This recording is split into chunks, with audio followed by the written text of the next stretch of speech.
চ্যাটের মাধ্যমে প্রেম ভালোবাসা এবং যৌনতার কবলে ফাঁসি শুনে একটুখানি ভয় লাগলো। আজ থেকে ঠিক 3 বছর আগে 2022 সালে আমি পাকিস্তানের কারতারপুর সাহেব যাই, which is a very Holi place for Sikh people. ওখানে যাওয়ার জন্য কোনো রকম ভিসা না লাগলেও লাগে কিন্তু ইটিএ, যার রিজেকশন রেট প্রচণ্ড হাই।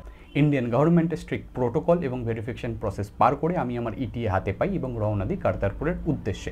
যেদিন সকালে আমি বর্ডার ক্রস করে পাকিস্তানে যাব, সেদিন সকালে ইন্ডিয়ান ইমিগ্রেশন সাইডের সমস্ত কাজকর্ম সেরে আমি একটু এগোতেই ইন্ডিয়ান অফিসিয়ালরা আমাকে সাইডে করলেন এবং আমাকে সাবধান করলেন যে আজকে আপনি কিন্তু হানি ট্র্যাপ হতে পারেন। ওনাদের থেকেই জানতে পারলাম যে ইন্ডিয়ানরা ফোন নিয়ে কারতারপুর করিডোরের ভেতরে ঢুকতে পারলেও পাকিস্তানিরা কিন্তু সেটা পারে না।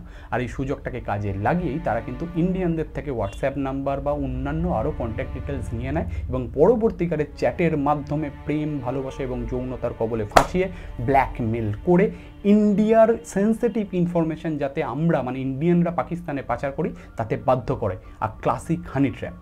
আমাকে বলা হলো যত যাই হয়ে যাক কোনো রকম কন্ট্যাক্ট বা কোনো রকম ডিটেলস কিন্তু আপনি শেয়ার করবেন না। শুনে একটুখানি ভয় লাগলো, কিন্তু তারপরে ভাবলাম যে লেটস ডু দিস, দেখা যাক কী হয়। কারতারপুর করিডোরের ভেতরে ঢুকলাম, 1 ঘন্টা ভিডিওপত্র বানালাম, বেশ খোশ মেজাজে আছি। এমন সময় ঘটলো সেই ঘটনাটা যেটা কিন্তু আমাকে সাবধান করা হয়েছিল। কিছু পাকিস্তানের সুন্দরী রমণী এবং কিছু ক্ষেত্রে ওখানকার বেশ কিছু নর্মাল মানুষজন এসে দেখি অতি মিষ্টিভাবে আমার সাথে কথা বলছে। তারা রিকোয়েস্ট করলো যে একটু ছবি টবি তুলুন, আপনি তো ভিডিও বানাচ্ছেন, আপনি ইউটিউবার। ছবি টবি তোলা হলো এবং তারপরেই আসল গেমটা চালু হলো। ওনারা বললেন যে আমাদের কাছে তো ফোন নেই, আপনি প্লিজ এই ফটোগুলো আমাকে হোয়াটসঅ্যাপ করে দেবেন, এটা আমার হোয়াটসঅ্যাপ নাম্বার। আমি বললাম যে না আমি আসলে হোয়াটসঅ্যাপ তো খুব প্রাইভেট জিনিস, আমি সেই জন্য এরকম কোনো কিছু করতে স্বচ্ছন্দ বোধ করছি না। তারপরে বললো যে আচ্ছা তাহলে ইনস্টাগ্রাম আইডিটা দিন, আচ্ছা তাহলে ফেসবুক আইডিটা দিন। আমি স্ট্রেট ফরওয়ার্ড বললাম না, কারণ একটা জিনিস মাথায় ছিল, আর যাই হয়ে যাক for me country comes first. আর একটা জিনিস বলবো যে এই ব্যাপারে না বলতে একটুও দ্বিধাবোধ হয়নি।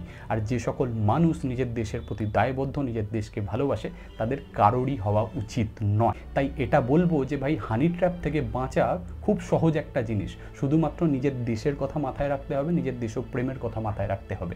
জয় হিন্দ, জয় ভারত।